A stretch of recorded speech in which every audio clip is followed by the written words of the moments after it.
샬롬, 말씀 읽어주는 김기훈 목사입니다. 오늘도 기대하는 마음과 사모하는 마음을 가지고 하나님의 말씀 함께 읽겠습니다. 시편 25편 1절부터 22절까지의 말씀입니다. 하나님, 내 머리를 높이 듭니다. 하나님, 주님을 의지하오니 비열한 자가 나를 뒤쫓지 못하게 하소서. 주님과 운명을 같이 하기로 했으니 나를 부끄럽게 하지 않으시겠지요. 원수가 나를 이기지 못하게 하시겠지요. 주님을 위해 위험을 무릅쓴 우리를 부끄럽게 하지 마소서. 수치를 당해야 할 쪽은 배신자들입니다. 하나님, 주께서 어떻게 일하시는지 보여주시고 주님의 길을 내게 가르쳐 주소서. 내 손을 잡으시고 진리의 길로 이끌어 주소서. 주께서는 나의 구원자 아니십니까? 하나님, 주님의 긍휼과 사랑을 이정표로 삼으시고 옛적의 경계표들을 다시 세우소서. 내 젊은 시절의 방탕한 생활은 잊으시고 내게 주님 사랑의 흔적 남기소서. 하나님, 나를 위해 가장 좋은 일만 계획하소서. 하나님은 공정하고 바르시니 엇나간 자들을 바로잡아 바른 길로 인도하신다. 하나님은 따돌림 받는 이들에게 손을 내미시고 그들을 한 걸음 한 걸음 이끄신다. 이제부터 너희가 걷는 길은 모두 하나님께 이르는 길이 되리니 언약의 표지판을 따르고 노선도를 잘 살펴라. 하나님, 주님의 명성을 위해서라도 나의 죄악된 삶을 용서해 주소서. 이 몸 참으로 악하게 살았습니다. 하나님을 경외하는 이들을 무엇에 비교할까? 그들은 바로 하나님의 관역을 겨냥한 화살. 그들은 목 좋은 곳에 자리 잡고 그 자손은 비옥한 농장을 물려받는다. 하나님의 호의는 그분을 경외하는 이들의 것. 하나님은 그들에게 속마음을 털어놓으신다. 나 하나님에게서 눈을 떼지 않으니 내 발이 걸려 넘어지는 일이 없으리라. 하나님, 나를 보시고 도우소서. 공경에 처한 이 몸 의지할 곳 없습니다. 내 심장과 콩팥이 내 속에서 썰어 싸우니 내 이 내전을 중지시켜 주소서. 중노동에 허덕이는 내 인생을 살피시고 죄에 눌린 무거운 마음 없애 주소서. 얼마나 많은 자들이 나를 미워하는지 보이십니까? 내게 앙심을 품은 저들이 보이십니까?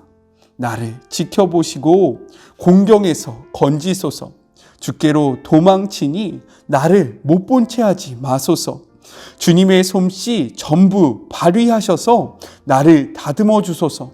완성된 내 모습 어떨지 몹시도 궁금합니다. 하나님, 주님의 백성을 너그럽게 보시고 꼬리에 꼬리를 무는 이 불행에서 벗어나게 하소서. 이것은 하나님의 말씀입니다. 시편 25편은요, 다윗의 시입니다. 그러나 이 시가 어떤 시기에 어떠한 배경 아래서 지어졌는지는 확인할 수가 없습니다. 따라서 많은 성경학자들은요, 이 시를 어떤 특정한 상황과 관련시키기보다는 다윗이 자신의 인생을 돌아보면서 원수들의 핍박을 회고하고 자신의 범죄를 고백하며 사죄를 간구하기 위해서 지은 시로 추정을 하고 있습니다. 따라서 이 시편 25편은요, 분류상 비탄시에 속하는 거예요. 오늘은 세 가지 키워드를 가지고 오늘의 말씀을 나눠보려고 합니다. 첫 번째는요, 바라본다 입니다. 2절을 볼까요? 주를 우러러 보나이다. 3절, 주를 바라는 자들. 15절, 내 눈이 항상 여호와를 바라보물. 21절, 내가 주를 바라오니. 다윗은 이렇게요, 계속해서 이야기하는 거예요. 내가 주님을 바라봅니다. 내가 하나님을 바라봅니다 라고 계속해서 이야기하고 있는 거죠. 이 영상을 보는 여러분은 삶의 어려움이 다가왔을 때 무엇을 바라보십니까? 다윗의 인생을 보면요, 그리고 오늘 시편 25편을 보면 그의 인생 가운데 수많은 어려움이 있었음을 확인할 수 있어요. 그런데 우리가 여기서 생각해 봐야 한다는 거죠. 무엇이냐면 다윗은 이스라엘의 왕이었다라는 거예요. 왕 옆에는요, 문제가 생길 때 이 문제에 대해서 이야기해 줄 수 있는 지혜로운 조력자들이 항상 대기하고 있었습니다. 그리고요, 이에 근심을 잊게 할 만한 즐거운 일들이 많았다라는 거예요. 또한 이 모든 것들을 누릴 수 있는 능력과 그리고 힘이 있었던 존재가 바로 다윗입니다. 그런데 이 다윗이 이야기하는 거죠. 무엇입니까? 나는 이 상황 속에서 하나님을 바라봅니다. 왜 그랬을까요? 자신이 왕이었지만 자신 옆에 자신이 이 문제를 해결할 수 있는 인간적인 수많은 방법들이 있었지만 이 문제가 해결되지 않았기 때문에 하나님을 바라보는 거예요. 다윗은 15절에 이렇게 이야기합니다.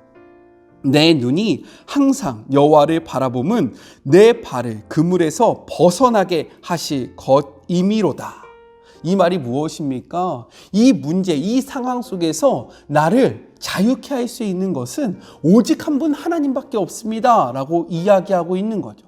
한 나라의 왕이었던 다윗이 이렇게 이야기한다면, 왕도 이렇게 이야기하고 있다면 우리의 인생은 어떨까요? 다윗의 인생을 바라보시면서요, 삶에 문제가 생겼을 때 하나님을 바라보는 저와 그리고 이 영상을 보는 주의 모든 자녀들이 되셨으면 좋겠습니다. 우리 요즘 참 문제가 많잖아요. 저의 삶 속에서도 문제가 너무나도 많습니다. 그렇기에 우리 하나님을 바라봅시다. 자, 둘째로는요, 가르치소서입니다. 4절을 볼까요? 주의 길을 내게 가르치소서. 5절, 주의 진리로 나를 지도하시고 교훈하소서. 8절, 그의 도로 죄인들을 교훈하시리로다. 9절, 정의로 지도하시며 온유한 자에게 그의 도를 가르치시리로다. 12절, 그가 택할 길을 그에게 가르치시리로다. 다윗은요, 어려운 가운데 하나님을 바라봤습니다. 그런데 여기서 그치는 것이 아니었다라는 거예요. 바라보고 그 후에 했던 행동이 있는데 하나님의 가르침을 구하는 겁니다. 내가 하나님을 바라봅니다. 그러니 하나님, 나의 인생을 나를 좀 가르쳐 주십시오 라고 이야기를 하고 있다는 거예요. 어떻게 보면요, 우리들을 하나님을 바라보는 것은 참 잘합니다. 하나님을 바라보고요, 하나님 앞에 우리들의 삶의 어려움을 막 이야기해요. 하나님, 저는 이러한 문제가 있습니다. 하나님, 전 지금 이러한 상황 속에 있습니다. 하나님, 저는 지금 이것이 너무나도 괴롭습니다. 이렇게 많이 하나님을 바라보면서 이야기를 하는데요, 거기에서 그친다는 거예요. 이 기도가 끝나고 우리가 삶의 자리에서 나아가면요, 우리가 살던 방식대로 그리고 우리 주변에 있는 사람들의 이야기와 가르침을 받으면서요, 살아간다라는 거죠. 거기서 그치지 않고요, 우리가 어떻게 이야기하는 줄 아십니까? 아유, 성경의 말씀은 벌써 예수님이 오신 게 2000년 전이잖아. 그리고 성경이 쓰여졌던 게 벌써 몇천 년 전이잖아. 21세기는 이렇게 살면 안 돼 라고 하면서 오히려 하나님의 말씀의 가르침을 받기보다는 우리가 말씀을 넘어서서 하나님을 가리키려 할 때가 너무나도 많다라는 거예요. 그렇다면 우리가 하나님 앞에 가르침을 받기 위해서는 어떠한 태도를 취해야 할까요? 12절과 14절의 말씀을 보면요, 그 해답이 나와 있습니다. 무엇이냐면 여호와를 경외하는 거예요. 무엇이라고요? 여호와를 경외하는 것. 여호와를 경외한다는 것은 무엇일까요? 경외는요, 두려워하고 존경한다라는 의미를 담고 있어요. 이는 단순한 공포나 두려움을 말하는 것이 아니라요, 인격적인 존경, 선망 등을 포함하고 있는 것인데요, 여기서 더 나아가서 피조물이 창조주이신 하나님 앞에서 자연스레 지니는 인격적인 존경과 두려움, 그리고 그에 근거한 합당한 반응까지를 포함한 이 단어가 바로 경외라는 뜻이에요. 그러나 우리들은요, 하나님을 경외하지 않을 때가 너무나도 많다라는 거죠. 하나님에 대한 두려움이 있으십니까? 하나님의 말씀에 대한 존경이 있으세요? 그렇다면 우리는 이 경외함으로 하나님의 말씀의 가르침을 받을 수 있지만, 하나님을 경외하지 않으면요, 우리는 하나님을 바라볼지라도 그 말씀의 가르침을 받을 수 없다라고 다윗이 이야기하고 있는 거예요. 잠언의 말씀을 볼까요? 잠언 1장 7절을 보면요, 이렇게 기록되어 있어요. 여호와를 경외하는 것이 지식의 근본이거든 미련한 자는 지혜와 훈계를 멸시하느니라. 하나님으로부터 오는 이 지혜와 훈계를 받기 위해서는요, 여호와를 경외하는 것이 먼저 돼야 함을 다시 한번 이야기하는 것입니다. 우리 하나님을 바라봅시다. 그리고요, 하나님을 경외함으로 그분의 가르침을 받아서 우리의 삶을 돌이키는 그런 복된 하루가 되셨으면 너무나도 좋겠습니다. 하나님을 경외할 때에 우리가 그분의 가르침을 받을 수 있는 거예요. 아셨죠? 자, 마지막으로는요, 용서하소서예요. 7절을 볼까요? 여호와여, 내 젊은 시절의 죄와 허물을 기억하지 마시고, 11절 여호와여, 나의 죄악이 크오니 주의 이름으로 말미암아 사하소서. 18절 내 모든 죄를 사하소서. 22절 그 모든 환난에서 속량하소서라고 이야기합니다. 다윗은요, 먼저 하나님을 바라봐요. 하나님을 바라보고 그 하나님에게 가르침을 받습니다. 하나님의 가르침을 받으니까요, 이가 어떻게 합니까? 자신의 죄를 고백하는 거예요. 왜일까요? 우리 말씀을 찾아보죠. 레위기 11장 45절은요, 이렇게 기록되어 있어요.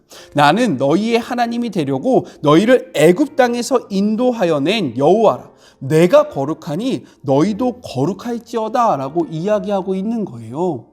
이것은 하나님의 가르침입니다. 나는 거룩한 존재이다. 그러니 나를 따르는 너희들도 거룩해져야 한다라고 이야기하고 있는 거죠.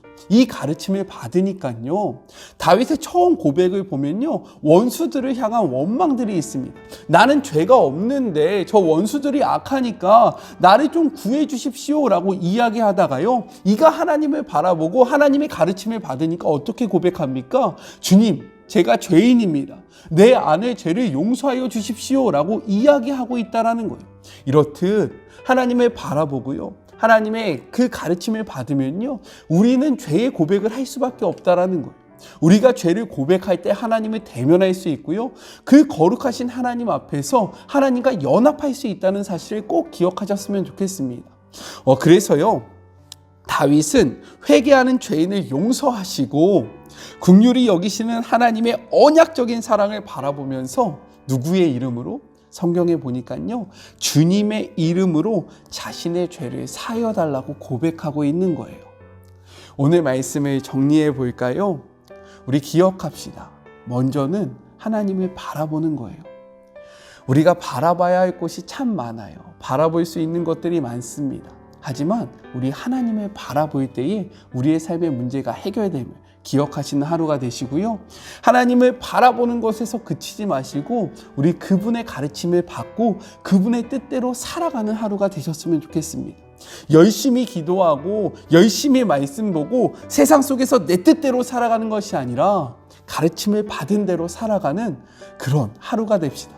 마지막이요, 하나님을 바라보고 가르침을 받으니까요, 거룩하신 하나님과 동행하기 위해서 우리의 죄악된 모습이 보이기 시작하는 거예요. 그 거룩하신 하나님 앞에서 우리의 죄를 고백할 수밖에 없는 거죠. 우리 안에 있는 죄를 고백함으로 주님의 이름으로 죄사함을 받아 하나님과 동행하시는 그런 복된 한날 되세요. 우리 같이 기도할까요? 하나님 아버지, 감사합니다. 한 나라의 왕이었던 다윗의 인생을 되돌아보는 이 시편 25편을 통해서요, 우리의 삶의 방향성을 찾게 하여 주심을 감사합니다. 우리의 삶에 문제가 다가올 때가 많아요. 저도요, 힘든 문제가 제 앞에 있습니다. 이러할 때 제가 다른 것을 찾는 것이 아니라 하나님을 바라보는 자가 될 수 있도록 주님 축복하여 주시옵소서. 바라봄으로 그치는 것이 아니라 바라보고 하나님의 그 가르침을 받기를 소망합니다. 주님, 말씀을 읽었으면, 이 말씀을 배웠으면, 이 말씀을 깨달았으면 우리의 삶 속에서 이것들을 이루어 나가는 하루가 되게 하여 주시고, 우리는 거룩하지 못합니다. 우리는 죄인입니다. 주님의 가르침으로 우리의 죄악된 모습을 바라보니 주님의 이름으로 우리가 다시금 정결함을 받아 하나님과 동행하는 하루가 될 수 있도록 우리의 인생을 축복하여 주시옵소서. 오늘도 말씀과 동행하기를 소망하는 주의 모든 자녀들을 주님의 이름으로 축복하며 예수님의 이름으로 기도드립니다. 아멘. 바라보고 가르침을 받고 죄를 고백하는 복된 하루가 되시길 주님의 이름으로 소망합니다. 저는요, 또 내일 만나도록 할게요. 사랑하고 주님의 이름으로 축복하면서 오늘도 힘내세요! 수고하셨습니다. 우리 내일 만나요. 안녕.